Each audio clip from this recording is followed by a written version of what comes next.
na parte de quarta-feira, raciocínio humano separado das Escrituras.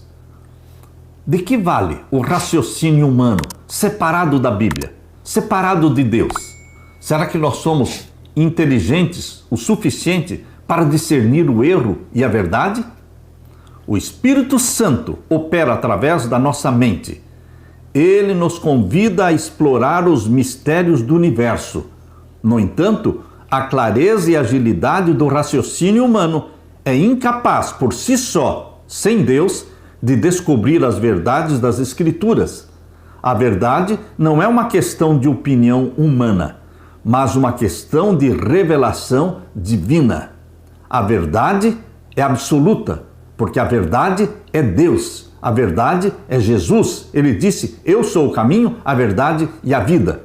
A verdade só pode ser compreendida por revelação divina. Separados de Deus ou separados das Escrituras, não vamos entender a verdade, não vamos abraçar a verdade. Qual é a estratégia satânica do engano? Vamos ler Provérbios primeiramente, Provérbios 16, 25. Provérbios 16 e o verso 25. Há caminho que parece direito ao homem, mas o seu fim são os caminhos da morte. Você imagina que está certo, você imagina que esta é a verdade, mas você pode estar totalmente enganado se você não estiver lendo a Bíblia.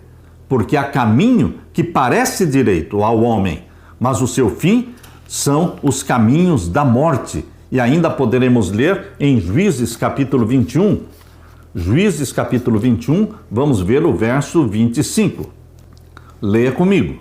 Naqueles dias não havia rei em Israel, porém cada um fazia o que parecia reto aos seus olhos. Esse é o achismo, cada um fazendo o que é reto aos seus olhos. Mas a palavra de Deus nos protege disso. A palavra de Deus nos protege de fazer o que é reto aos nossos olhos. Eu tenho que fazer o que é reto aos olhos de Deus. O padrão de conduta, de comportamento, não é o que eu penso, não é o que a ciência diz, mas é aquilo que a palavra de Deus diz. E nós lemos ainda em Isaías 53, e o verso 6. Aqui em Isaías 53, 6 diz: todos nós andávamos desgarrados como ovelhas. Esta é a situação de todos nós. Todos nós, separados de Deus, andávamos desgarrados como ovelhas. Cada um se desviava pelo seu caminho, cada um fazia o que bem entendia. Mas o Senhor fez cair sobre ele, Jesus, a iniquidade de nós todos. Todos nós fomos reunidos em Jesus Cristo, porque em Jesus Cristo temos a verdade. Em Jesus Cristo temos o perdão dos nossos pecados. Um dos enganos mais eficazes do diabo é nos levar a crer que o raciocínio humano, sem a ajuda do Espírito Santo e sem a base da palavra de Deus, é suficiente para entender a vontade divina. Este é um engano de Satanás. Pode haver um caminho que pareça certo para nós ou mesmo para culturas inteiras, mas pode ser totalmente errado aos olhos de Deus. Alguns anos atrás, conta o autor da lição, minha esposa, dizia ele, e eu decidimos fazer uma trilha na floresta perto do hotel em que estávamos. Tenho facilidade, dizia ele, com direções, e depois de caminhar por cerca de 1 hora, estava bem confiante de que era capaz de encontrar o caminho de volta com pouca dificuldade, mas logo descobri que estávamos perdidos. O sol estava se pondo e eu temi o pior. Felizmente encontramos outros caminhantes que conheciam o caminho. Estávamos pelo menos 8 quilômetros fora do percurso, mas próximos de uma estrada principal. Como o carro deles estava estacionado nas proximidades, eles nos ofereceram uma carona para o hotel. Descobrir alguém que conhecia o caminho e que podia nos levar de volta fez toda a diferença para nós. Queridos, Deus não nos deixou sozinhos em nossa jornada da terra para o céu.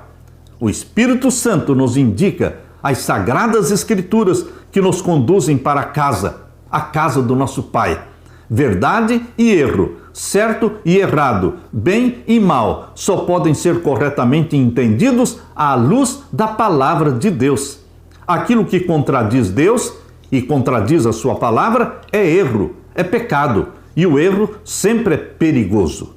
O que está em harmonia com Deus é a verdade e a bondade. Como é importante que façamos da palavra de Deus nosso árbitro final da verdade e da moralidade. Queridos, por que a mente humana, sem a ajuda do Espírito Santo, é incapaz de descobrir a verdade? Porque a verdade é uma revelação divina. Nós entendemos a verdade por revelação divina. O Espírito Santo tem que se apossar da minha mente e da sua mente. E quando estamos estudando a Bíblia, a palavra de Deus, o Espírito Santo está em nossa mente, tirando dos nossos olhos as escamas da ignorância e ungindo os nossos olhos com o colírio do Espírito Santo, para discernirmos o bem e o mal, para discernirmos a verdade do erro. Em nome de Jesus. Aleluia.